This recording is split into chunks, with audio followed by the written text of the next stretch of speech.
Ben Ryder. I'm here from the Academy of Gaming, Film and Animation for Northern Adelaide Senior College, and today what I'm doing is just looking at a bit of modelling techniques for my Stage 2 students. Basic idea of this is that students who are at home can just log in and just have a look at what I'm doing. We might try and sort of see if there's any requests from those students to see if there's anything else they want. Otherwise, yeah, I'm very new to this, so this will be quite interesting, but hopefully not too hard to follow. So if anyone wants to give any feedback about sound, audio issues, this is a cheap Kmart mic, so I'm not expecting amazing things. But hopefully you can still see what's on the screen, so let me know if the resolution needs to be amped up or anything else like that. And yeah, I'll just switch over to the other screen and we'll get started. So one of my students is looking at modeling a dragon, and even though we're going through covering modeling techniques in terms of how to model a torso for a dwarf character, which is something we all did together, we didn't really cover animals. There's another student of mine who's also doing a wolf character as well, so I might even try and cover that. And the thing is, the technique is actually very similar for all of them. And the technique I've been told, which is one that I was taught from Sam from AIE, is very versatile. It's a very versatile sort of style of modeling, and it's good at keeping the topology no matter what the torso is, whether it's a dragon or a wolf or a dwarf or a character, doesn't matter, it works. When I was trying to do my stream last time, I did a stream onto Twitch, and I was looking at modeling a human head.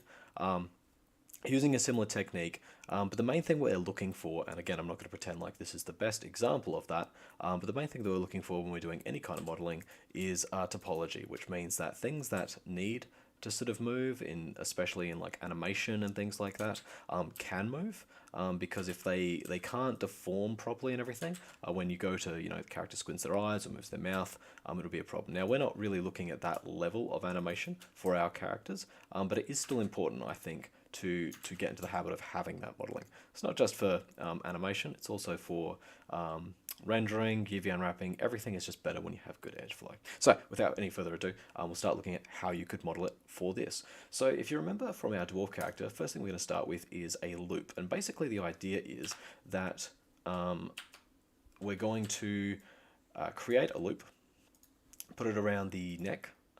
So if you think of it like the collar, I tend to go as low poly as possible because you want to try and make life easier for yourself, and we can always increase the poly count afterwards, but if we start with low poly, we'll be best off. So a couple of settings I've got on here. One is this symmetry X. I'm just going to switch that off just for now, and I'm also going to switch off soft selection by pressing B. So I've got that there. I'm actually going to keep one just the way it is there, and then I can come back and grab it anytime I want. So I'm now going to go to my side view here, and I'm going to go to where the collar is. And again, I'm only looking at doing the torso today, not looking at modeling everything else, because, we'll cover this step by step, and I do recommend that people do that instead of trying to do it all in one hit, because you'll come back to it and you'll see things that you didn't see the day before. It's always good to come back to your models with a fresh set of eyes. So I'm just using this front one here just to kind of get that loop cut around where the collar is. It doesn't have to be perfect, but it's right there. So I'm not going to go back to my original one here. I'm going to duplicate that as well. I'm going to bring this up, and I'm going to bring this down to around about here. Now, again, when we're modeling our characters, we're kind of going for separate pieces. And the reason for that is that avoids having to do weight painting and all the other sort of mess that comes with binding things. But this style of modeling means that if later on you do want to get into that and have it all rigged up to be the same, you can actually still do that because the topology will allow for it. But for now, we're just going to do this. So we're not going to look at connecting it to the legs or the hips or anything else like that. We'll do that later. For now, we're just wanting to connect this. Now, as you can see here, we've got the leg. So I'm going to actually use another loop cut here as a socket for that leg. So I'm going to now shrink that down. I'm just going to do one side and then mirror it over to the other side.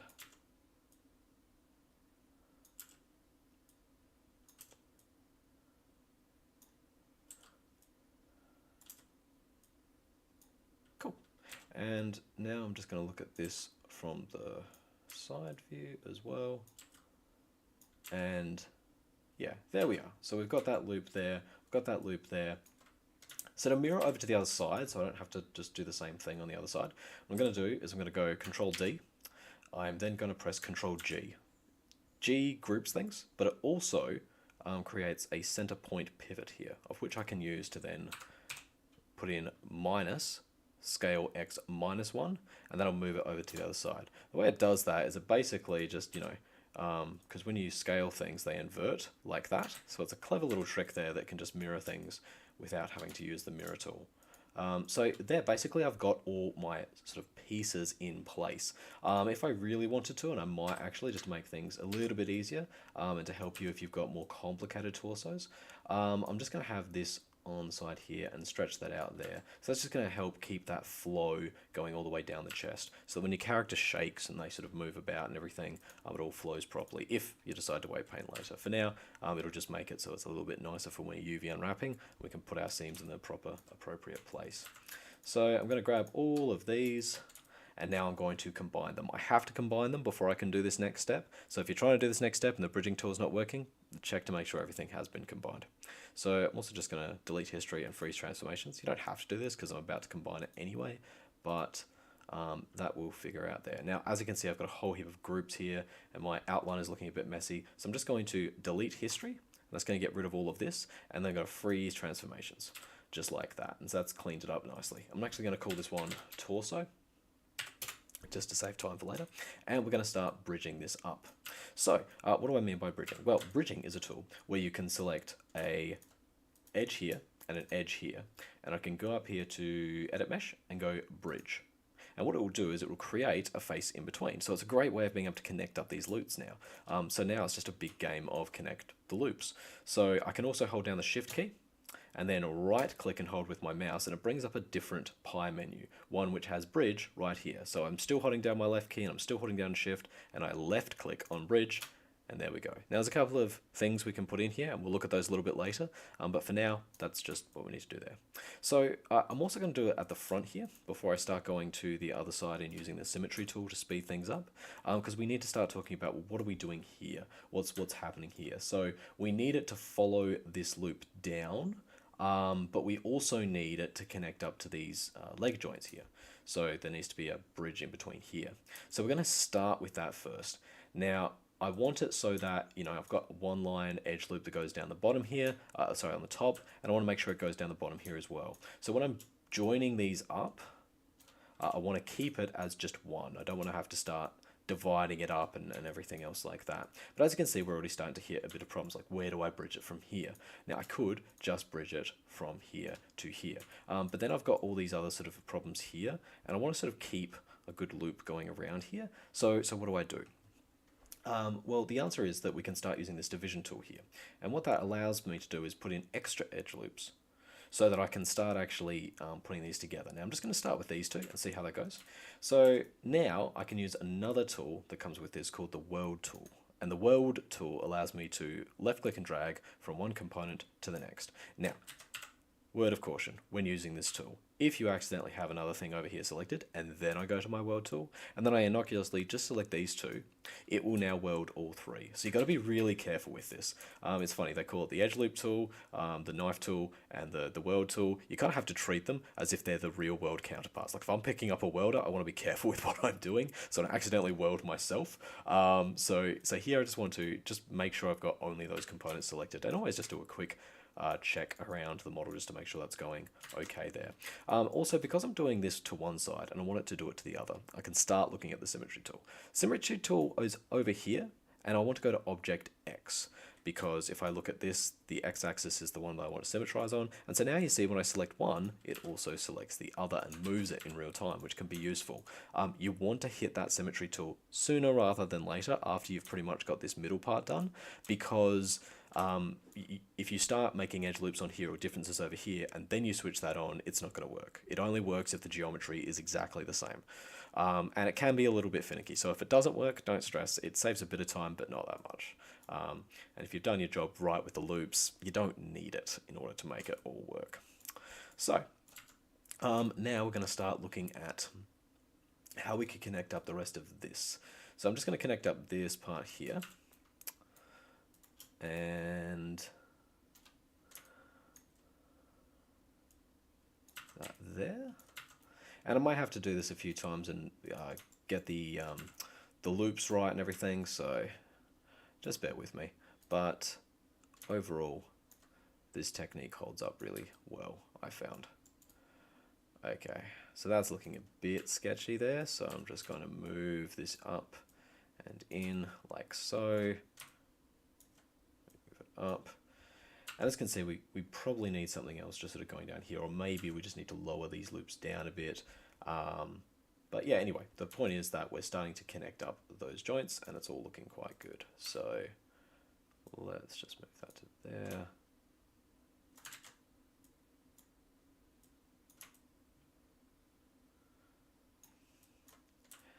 And now we'll start trying to connect up this part here. So we've got an edge loop here, which means we probably need another loop going around and connecting up to here. So we might have to put in an extra edge loop in there. So what we'll do is we'll grab these parts now and go Control E to extrude to bring it down. I'm going to switch off symmetry for this because symmetry does not like extrude, it would seem. And then we'll just weld these ones up. Just there. And I'm actually going to, before I do that, switch the symmetry back on.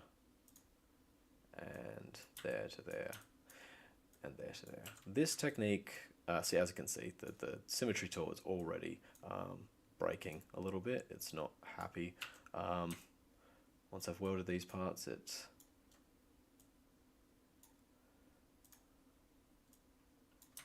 cool. All right, but those parts are there. So now we can start looking at which parts we want to sort of go from these arms. So if I went from here to here and bridge that, yeah, as you can see, that symmetry tool's already had enough. It's like, no. Oops.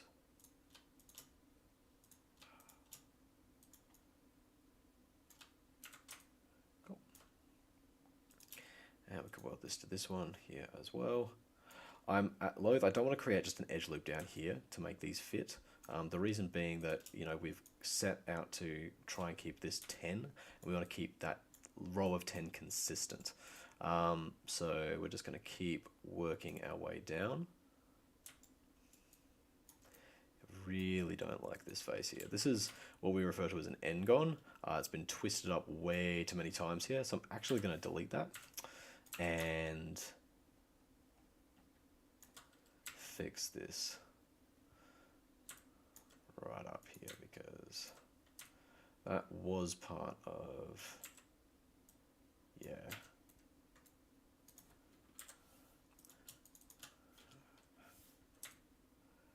Okay, so 1, 2, 3, 4, 5, 6, 7, 8. So we need to bridge this to here. And what we're going to do is we're going to bridge it and then put in a division of 1 and then just move that out again, just so we got our original loop there back. Now this is probably seem a bit messy, and I'm probably not doing a very good job of selling how easy and versatile this technique is. But this happens, and when you're modeling with 3D, you kind of just have to not rage quit, but just kind of go back to your basics of, okay, a few vertices are out of spot. What can I do to fix this? What tools do I have at my disposal? And then get back on track. I know the temptation is just to be like, rage quit, start again. And sometimes that works, but for now, I want to try and model a bit of perseverance here and say, let's do this. So if I'm losing you a bit, don't stress. Happens to everyone. But yeah, the basic premise of the tool is still solid. So we just need to look at, you know, how can we fix this now that it's a little bit broken. So as I was saying before, a little bit broken here, but as you can see, we're kind of back on track now anyway. We've got our loops here. We've got our loops on the other side. Just a bit of messiness here underneath, but we can fix that up just a little bit later. So let's now go back to how we're going to sort of connect up these to here. I'm actually going to focus on this part here, like how we would connect up this part and then come back to that part a little bit later. So if I connect this to here, what do we end up with? Let's look at our options. It's a bit messy. I really think these legs, so these loop cuts here, in order to help us model here, kind of need to come down a little bit further so they match up here with this torso. So it allows us to get that sort of a shape there. And then that means, of course, I'm just going to have to scale these in a bit. And I'm going to change the scale from, it's already at object. Okay. We will persevere. We will get there.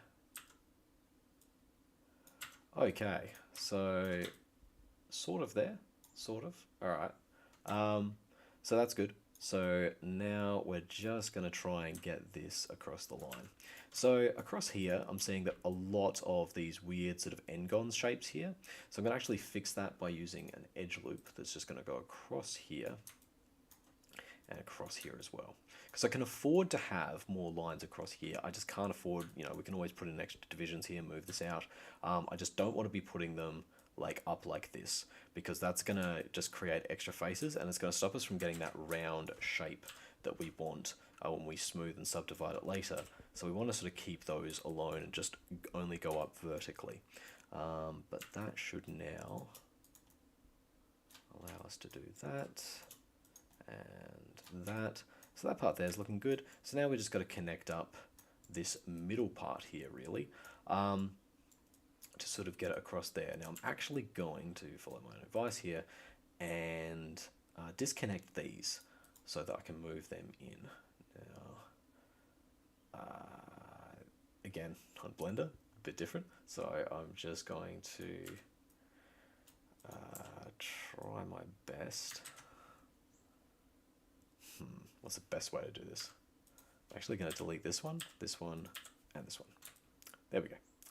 And then I'm going to move this out a bit, so we've got a bit of extra room here for these other pieces, and then we'll go from there. That's looking a bit better. Okay. Now again, I've got two pieces here, so I'm actually going to move this down to, oops, to about here maybe, yep. Yeah, let's move this down to there. And then this can connect up to that way. So this will connect here.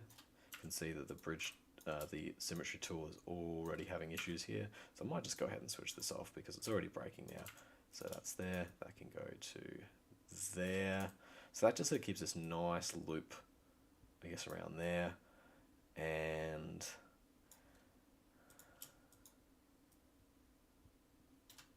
there. Now, we've got to be careful here because this will connect up to there nicely. I want to keep that. But that does mean we're probably going to have to create an extra loop in here. So, I'm going to go insert edge tools, across there. Cool. And when we extrude this out, I'm going to go out by this much. And then that gives us that to there. Now we'll do another.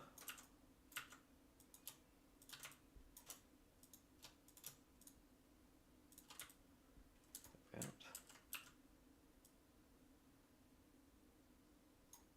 So those will connect up to there. Then that gives that to there. So this will connect up to here. That leaves this face there, and there, and there. We'll fix this up in just a minute. It's funny, I tried this morning and it was fine. Didn't have any problems, but there seems to be a rule that as soon as you try and do something on stream or as a demo with anyone, yeah, always end up with issues and it always looks messy. So, you know, it's all fun and games until you start streaming. Cool, excellent. So as you can see, I'm just going to do the easy part now because...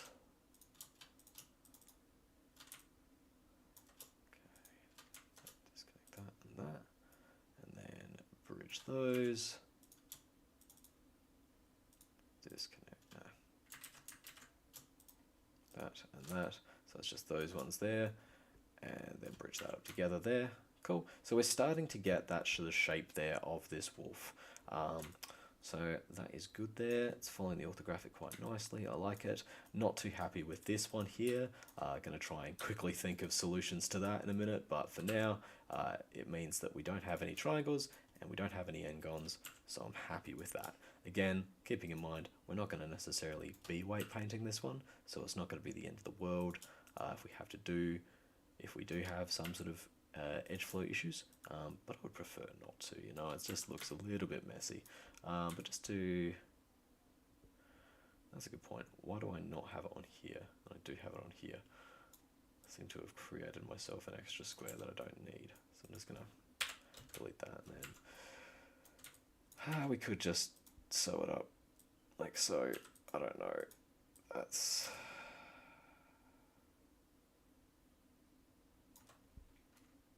let's have a look at this.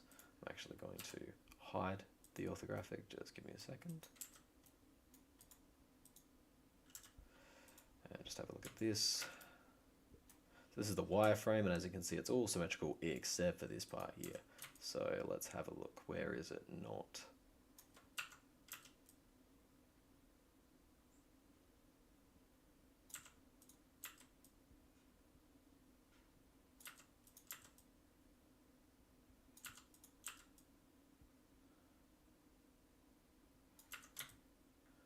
Okay.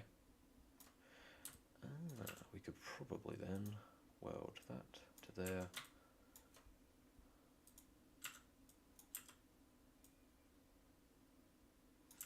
And now we are looking at something a little bit. Oh god, no! Why did that happen? Because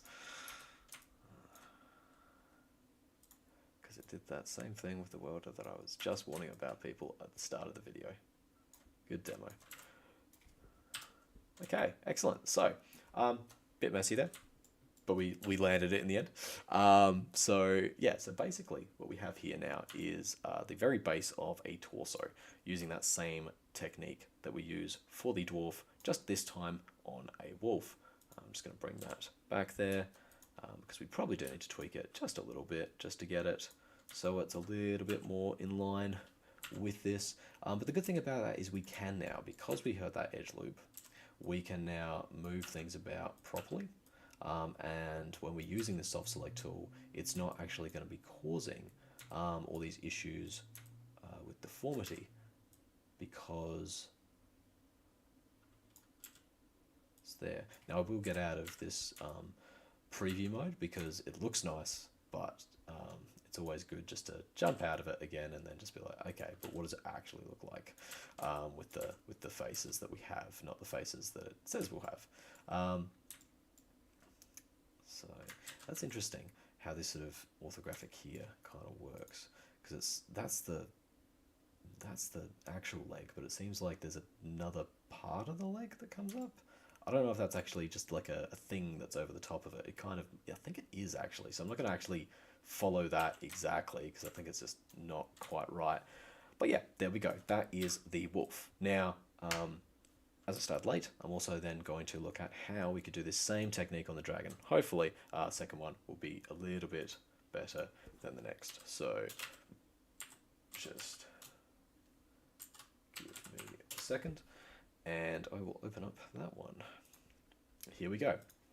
So, same technique. We bring in the cylinder. We change the cylinder by going over to the channel box, and the inputs here, we can now change how that is built. And we've got to be careful with this, like, because you can't just go in here and then be like, oh, okay, cool. Just go there, bring it out.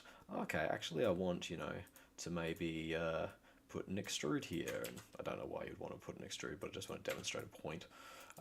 Because if you do that, now on top of that, you also have this extrude. So the inputs kind of keeps track of everything that you're doing to the geometry. And if you then try and go back here and change it, it kind of breaks it a little bit. That extruded face is now moving.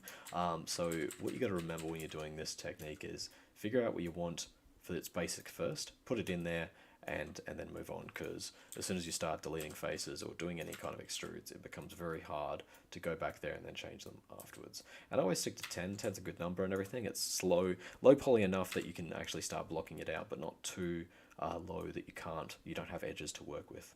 So I'm actually going to leave that one there, go D, move it up, and let's use our orthographic now. This is the most fun part, I actually think, because this part, it kind of feels like you're just doing a three-dimensional puzzle. And that's really a lot of what I find 3D modeling ends up being, is just trying to put together this huge kind of puzzle. I'm actually going to move this orthographic back a bit, just so the center of the dragon is not there. So when you're thinking of game characters and everything, you'll notice this is front and this is side. Z should always be forwards. So if you can start that, make sure you always start on the Z axis. The other thing you want to make sure of is the feet. Make sure the feet are on the top of the grid, because anytime you're trying to do IKs or IK constraints or anything, it's going to use this grid and the 0 points in the world to try and rig that. So if you're looking at your orthographic and it's not on these faces, now would be a good time to move them before you even start modeling it, because it's a little bit hard to change it later. So got that collar there. I'm just going to bring it in a bit, because as you can see, this sort of goes up and around. And yeah, let's start creating the other one. So I'm going to duplicate another one now, and this is going to be the bottom of the torso. So around about there, and there, and there, and there. Cool. All right then, so we've got that and that one there. I'm going to have another one in the middle here just to try and help us out a little bit later, and then we'll put in those divisions as well. I'm going to thin that out because it'll make it a little bit easier to work with. And I'm just going to go straight ahead and duplicate this one, to be honest, because it's kind of already in the proportions that I need. So I'm going to move that up, down, about there. Again, if you've got more time, you'll do this properly. I'm kind of rushing it here just to demonstrate a technique more than anything else.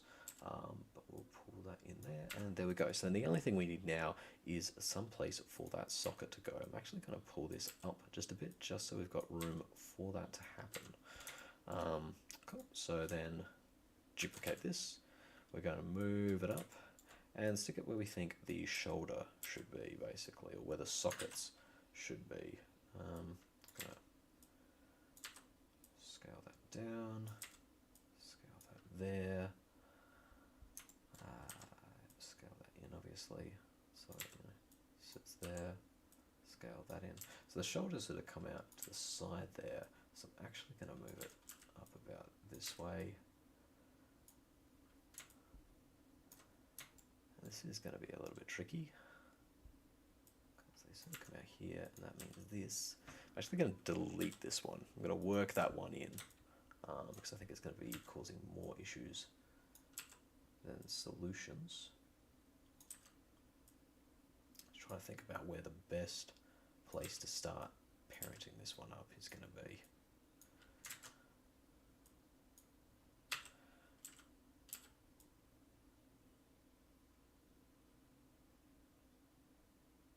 Okay.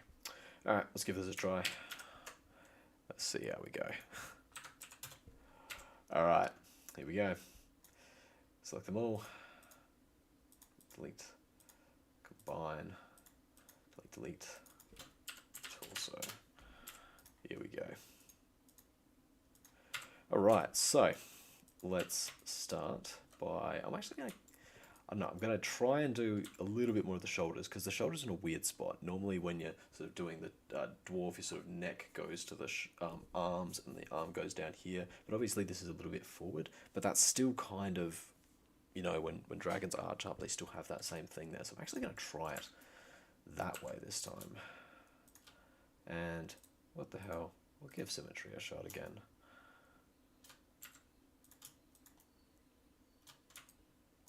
Cool. All right, and yeah, I'm gonna get that one. Oh, good, no.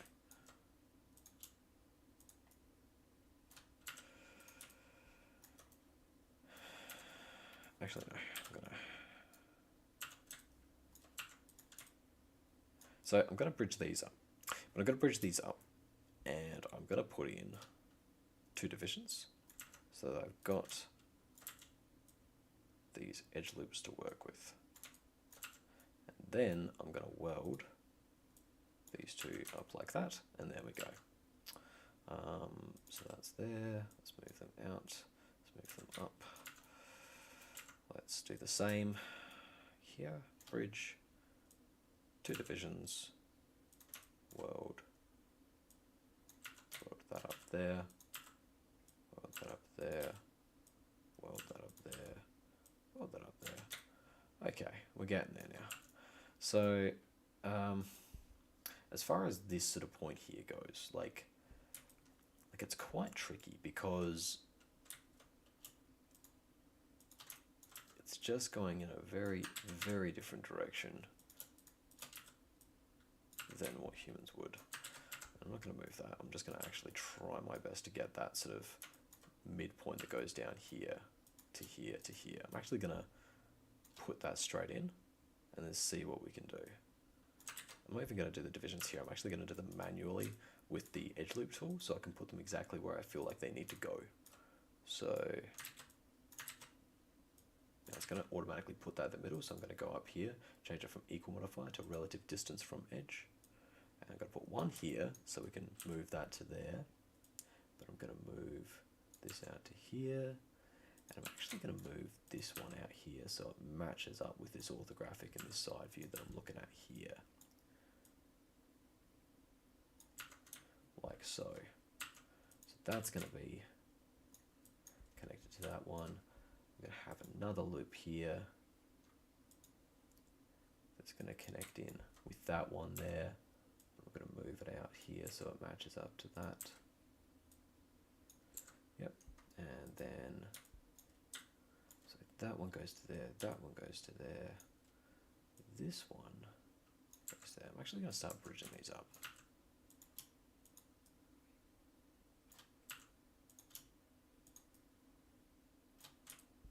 Yeah, this is looking a lot more what we're trying to achieve here.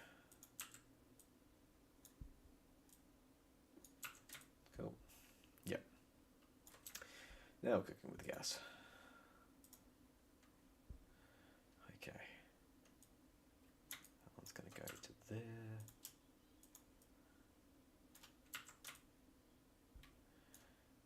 And this one is going to be a little bit cheeky and just run that one in there. So just to improve some of these lines here, I'm just going to try and rotate them just so they're not all scrunched up here and they follow the topology a bit more of what's going on at these particular points here. So they sort of fan out in that same sort of circular sort of way there. Cool, excellent. All right, so we can, the good thing about this is that if I were to get an edge loop now and put that around here, oops, then it sort of follows that curve around there, which is really good. I don't want it going up there though. I don't like that. I would much prefer it to interesting. So really want it to go around this point here. So that's fine, but that's now got to go to there without causing extra edge loops here or here. May not necessarily be able to do that though. I'll delete these ones now. And just get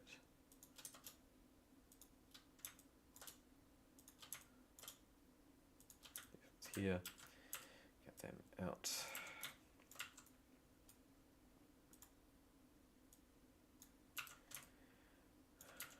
Yeah, the reason I've done that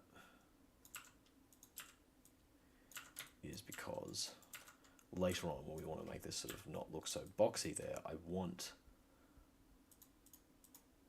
an extra loop that I can cut into that circle there without causing extra loops in the neck and going up the head. Because that's what you don't want with your model. You want to be able to add details where you need them around the joints without it creating extra edge loops up here, because that then goes all the way up your face and everything else like that. It's just a bad habit to get into. So you want those edges to go around there. That's why I just took a bit of a detour on the thing there to make that happen, because we can always fix this up later, because in fact I can now just do that. So it's a bit like, as I said, it's a puzzle. It's all just a big puzzle, you know, and you're just trying to find which pieces are best where. So here, for example, I could like do one down here, and then, you know, weld that into here. But what happens then is that we create this kind of weird spiral, and a spiral looks like this. So it just sort of goes up and around and then just keeps sort of intersecting and going. It's not great. So what we're going to do instead is not do that, and I'm actually going to weld this part to this part. It's going to look a little bit messy to begin with, but it at least keeps that loop going all the way around. And then that one, we've just got to figure out how we're going to get that into there. So now, at least, when we go here, complete loop, here, that is a complete loop that doesn't cause any extra deformations, and it's just this one here that we've got to kind of connect into here. So I'm actually going to just get rid of that part there where it connects into here, because I don't like that, because that's the part that's not really working. And then bring this down. We really want that to go there. So now that goes there, now I'm free to sort of add in extra loops as I need, because if I need to, I can just, you know, move this across. These are guides, not, you know, absolutes. So now I've got enough lines here to be able to move this into position, just so I can move these edges later as well. There's a lot of n-gons here that I don't like, that they're just happening because they're trying to create this shape. But now let's see if we can't get this in with what we have. So that to there, that to here. Oof, yeah, this is really tricky, but that's fine. When we smooth it out, it'll be fine. Cool, let's see. That to there. That to there. Yep, and there we go. How about that? No miscellaneous squares or anything, just all connected up there. Looks a bit messy, especially around here with this. And I'm thinking it's like, so these little circulars and cuffs, like they're good to start with, but once you've sort of got them into position, you kind of want to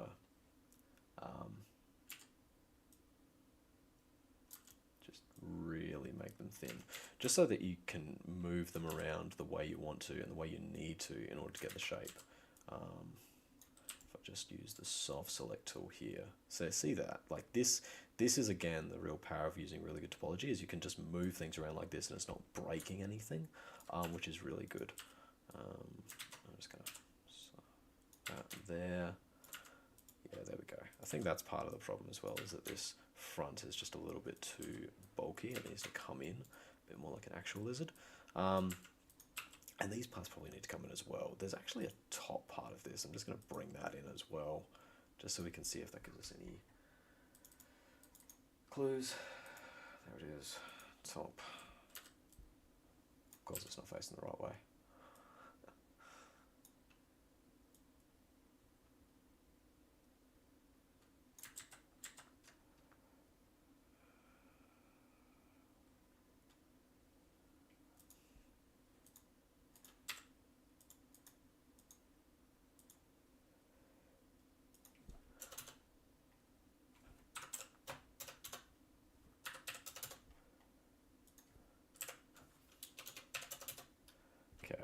So the problem with image planes when they come in is that they're rotated here by 90 degrees to get it flat. But the problem with that is now these other ones are a little bit unwieldy.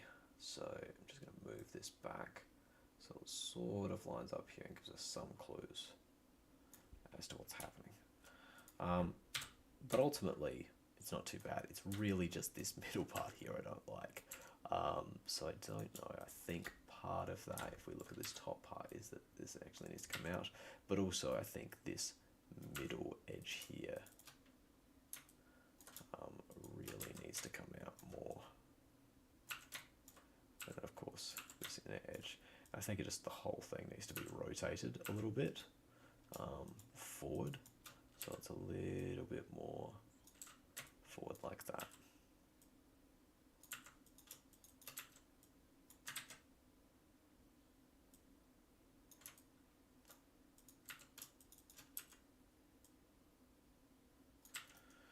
Okay, cool. But again, as I said before, this tutorial is really just looking at torsos. So it's really just looking at how you can use that method to use torsos and some of the complications that come with it that you may need to fix. But it does hold up. You can do it now with just about any sort of shape or any kind of torso. What I'd recommend if you're like a bit unsure about, okay, where do the loops go? I know that there have to be loops, but where do I put them? My advice is, especially if you're working with animals, is look at their anatomy and follow the line of muscles because that will actually help you to sort of see where things need to go, because the whole point of this is to see where things deform and where they need to deform and bend. If you're doing humans, a good reference point is clothes as well. So looking at your clothes and your collars and sort of thinking, okay, where are the loops in there? That helps out a lot as well to try and figure out where you would place these cylinders before then moving them. But once you've got that sort of overall shape, you can start doing what I'm doing now, which is just moving things into position and just trying to clean it up a bit so you don't have any really painful sort of n-gons or anything else like that. Inevitably, you're going to have some kind of distortions, especially when you're working with low poly, but anything you can do to try and just iron it out and get it smoothed out is always best practices.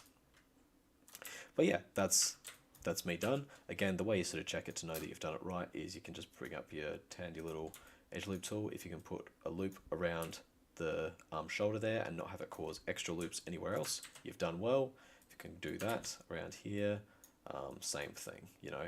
So as you can see here, this one is not done well. I need to sort of revisit this and think about what I'm going to do there to try and get that loop working. But the main one is just that leg. Just that as I now work down to start sort of like creating more definitions on this leg, let's say I now actually want to, you know, pull this leg out and pull this down, start working that. I'm free to sort of give more definition in here by going, okay, let's have an edge loop here. Just going to switch off the symmetry tool because it seems to be causing a few errors. You can create those edge loops in here without it causing any extra loops up here. So that's the main thing of what we're looking at here. It's how to create our limbs and our sort of arms and legs and everything without causing any extra issues across here. So yeah, so that's this.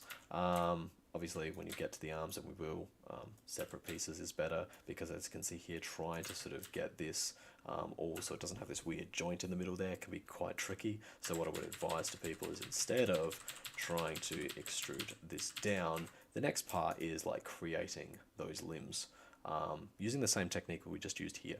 So you're just grabbing a cylinder, not a cone, and 10, moving that up.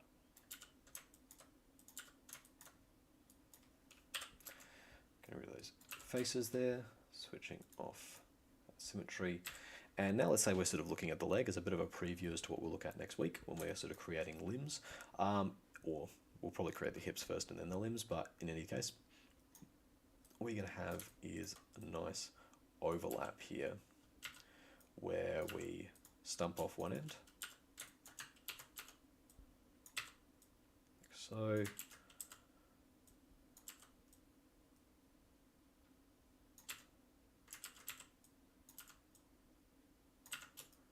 Then we fill that hole.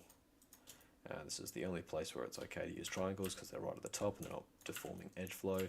But then we can either just, you know, extrude down here to try and make our leg. So we'll hide that. No, I don't want to hide the whole object. And then grab this and then just start sort of following in against the line of the one here. But what you can do is you can just, I'm going to cheat here. I'm going to go edit mesh, duplicate,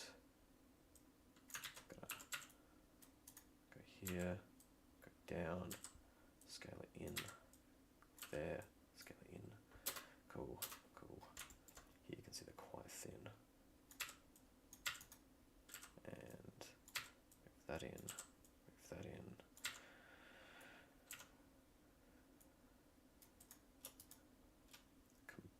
these two.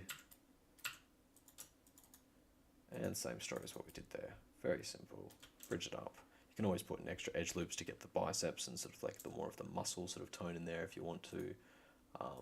But doing it this way, rather than trying to sculpt it all from one piece, is advised. Because you can always, especially if you're using the same cylinder with the same amount of divisions, you can always come back and put these in later. But it just means that animating this, you know, no one's going to notice, no one's going to see or anything else like that. And it just sort of helps out a lot rather than trying to, you know, sculpt it all as one piece, which means you're going to have to look at even more topology and more edge flow. So if this torso part has been challenging, then this is what I mean. Like, use this here, use this sort of technique, because that will help out a lot. So anyway, I am going to leave that here. Thank you for anyone who joined us and everything. If you didn't, I'm going to hopefully this will save onto our channel and you can watch it later. Any advice, any things that you want me to go through, please just let me know, because I'd love to sort of like go through some of those techniques and help you out along the way. I know that with more time and practice, and especially with your knowledge of the subject matter that you're trying to do, you'll be able to do things infinitely better than I will do on this channel. So this is less a flex and more of just a means of being able to demonstrate what you sort of do to problem solve and make models work. But anyway, that's me out now, I think, because I think that's the same sort of time we had there. But yeah, I will catch you next time. Have a good weekend. Take it easy, stay safe, and hopefully we will see you in class.